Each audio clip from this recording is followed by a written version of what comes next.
Okay, in 13.3, we're gonna learn how to solve equations using addition and subtraction. Does that sound familiar? It should. We've already done this earlier in the year. The only difference is now you are lucky enough to have fractions and decimals, and some negatives. So just a reminder, you're gonna use inverse operations to solve. You're gonna do the same thing to the both sides of the equal sign, but in this lesson, you do not have to show that 3-step check. You are so welcome. Okay, so let's take a look at some practice problems together. It's the easiest way to work it out. So some number, we'll call it x. When I take away 5 from that number, I'm left with a -1. Well, I bet that a lot of you already know what that number is, but you have to be able to show your mathematical proof for why x equals what it does. So here's x. Our job is to isolate x, get it alone. So we're going to use the inverse of subtracting 5 to get x all by itself. So the opposite of subtracting 5 is adding 5, and I have to show that on both sides of the equal sign. Well, inverses cancel out. These two will add up to 0, so I'm left with just x. Now, I always take this side of the equation when I'm dealing with negatives, and I write it horizontally off to this side. You don't have to, but it's a good visual for what you're actually solving. So I have 5, I owe 1, I still have 4. So 4 is our solution because I have more than I owe. Number 2, a plus 3/2 equals 1/2.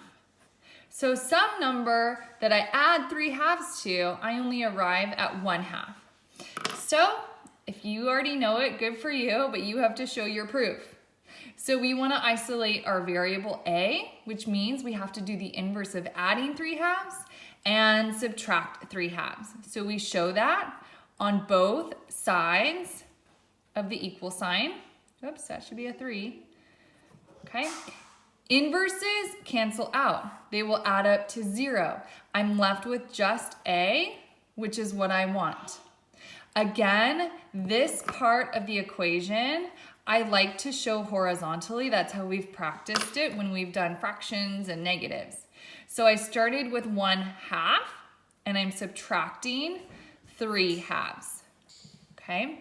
Well, instead of subtracting, again, we're going to practice that we're going to add the opposite.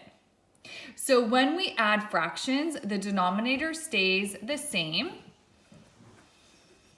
I owe 3, I have 1, which means I still owe 2. Well, -2 divided by 2 is equivalent to -1. So a equals -1. Aren't you glad you don't have to do the check? Okay, let's try a couple more. Number 3. -3 equals b minus a.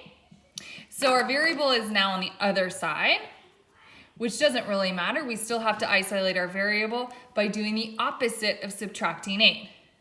Opposite of subtracting 8 is adding 8. We're going to show that on both sides. Inverses always cancel out. In this case, they'll add up to 0. I'm left with just b. And then this is what we have to focus on solving to figure out what's the value of b. So if I write it horizontally, -3 is what I started with. I'm adding 8. I have 8, I owe 3, which means I still have 5. So b equals 5, or 5 equals b, is our solution. If I'm going a little fast, just push pause and catch up. No big deal. Okay, let's try 2 more. A minus 3 and 1, 6 equals -2 and 1/2. Okay, I need to get A all by itself. So the inverse of subtracting 3 and 1/6 is to add 3 and 1/6, and I have to do that to both sides. Okay, so my inverses will cancel and I'm left with just A, which is what I want. And then this is what I have to work on solving. Okay, so I'm gonna write it horizontally first just to show you what it looks like. -2.5 plus 3 and 1/6. So I know that I have 3 and a 6, I owe 2.5. So I actually have to subtract these to figure out what I still owe. So I'm gonna set it up with 3 and a 6 on top, minus 2.5. But I need a common denominator first. In this case, the LCM is 6, so I'm gonna change 1/2 to 3/6, okay? I can't take away 3 from 1, so I have to borrow. 3 becomes a 2. I'm gonna borrow that 1 whole in the form of 6/6. I started with 1/6, I'm borrowing 6/6. Now I have 7/6, and I'm ready to subtract. 7/6 minus 3/6 is equivalent to 4/6, and 2 minus 2 is 0. 4/6 reduces to 2/3. Again, if we look back at the original problem, I have more than I owe, which makes this a positive. So A is equivalent or equal to 2/3. Okay, let's try one more. This one is kind of a challenge problem. Okay, number 5. Number 8. Absolute value of x plus 5 equals 18. 18. 19, 20. Okay. So we're going to deal with these absolute value bars in just a second, but we're still going to start by doing the inverse of adding 5, which is subtracting 5 from both sides. Inverses will cancel out. 18 minus 5 is 13. So then let's take a look at what x could equal.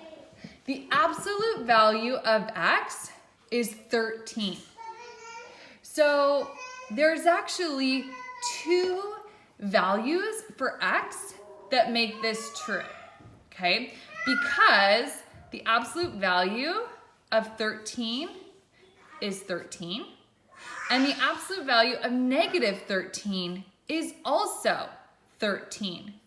So these here are our 2 possibilities. This is an interesting one for what x could equal. Okay, try out the practice.